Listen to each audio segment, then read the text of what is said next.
안녕하세요, 박지영입니다. 오늘은 기후변화와 관련한 축약 용어 제3탄 진행해 보겠습니다. 여러분들 요즘 많이 이야기하고 있는 탄소 국경세와 관련한 부분 요 하나 하고, 그다음에 그 이외에 나머지 우리가 꼭 알아야 될 이야기들에 대해서 한번 말씀을 드려보겠습니다. Because we firmly believe that this recognizes the need for these energy sources in transition. 원래 이 텍소노미는 분류 체계를 의미합니다. 기본적인 단어죠. 그것도 어떤 관계형 네트워크의 분류가 아니라 이게 출형으로 위계적 구조를 나타낼 때 쓰는 단어가 되겠습니다. 근데 여기에 EU가 붙으면 내용이 많이 달라지게 되겠습니다. EU택소노미는 어떤 에너지원이 친환경, 녹색 사업인지 아닌지를 알려주는 그 기준으로서 유럽연합, EU가 녹색 분류 체계를 칭할 때 쓰는 단어라고 생각하시면 되겠습니다. 이 텍소노미에 포함된 에너지 업종에 대해서는 각종 금융 및 세제 지원을 제공해서 투자를 육성하게 됩니다. 이 텍소노미에서 가장 화두가 된 것이 바로 원전 그리고 천연가스입니다. 이 둘을 그린 텍소노미로 포함할 것인가 제외할 것인가, 이게 이슈였습니다.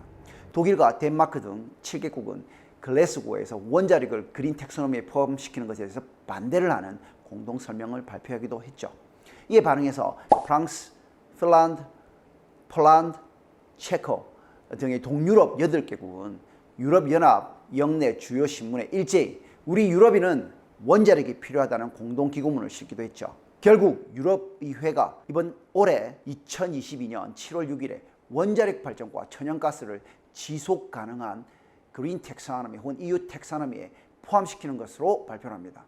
따라서 원자력 발전과 천연가스가 들어간 텍소노미가 내년 2023년 1월부터 시행되게 됩니다. 물론 신규 원전 투자에 대한 몇 가지 조건이 있긴 합니다. 투자 대상이 될 신규 원전은 2045년 전에 그 건축 허가를 받아야 합니다. 기존 원전의 경우에는 2040년까지 수명 연장 승인을 받아야 하고요. 이런 과정들이 필요한 거죠. 두 번째, 신규 원전을 짓는 EU 회원국은 2050년까지 방사성 폐기물을 안전하게 처리할 수 있는 그 세부 계획도 세워야 합니다. 결국은 어떻게 수명 연장을 하고 방사성 폐기물을 처리할 수 있느냐, 이 두 가지가 굉장히 중요한 이슈가 되겠습니다. 천연가스 투자에는 전력 1kW 시 이를 생산할 때 온실가스 직접 배출량이 270g CO2 equivalent, 다시 말해서 이산화탄소 환산량 미만이어야 한다는 조건이 붙어 있습니다. 270g CO2 equivalent가 중요합니다. 그리고 천연가스 발전소는 2035년부터는 저탄소 가스 등으로 전환해야 합니다. 그럼 우리나라는요?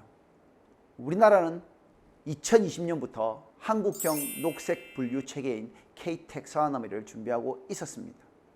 2021년 5월 그 초안이 공개되었는데요.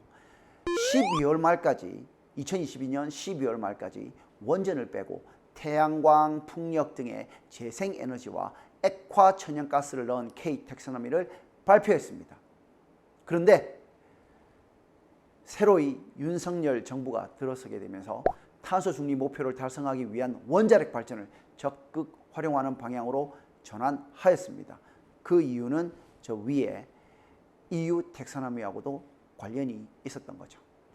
2022년 9월까지 원자력 발전이 친환경 산업으로 분류되도록 K-텍소노미를 개정하겠다고 밝혔고, 소형 원자로 SMR이라고 합니다.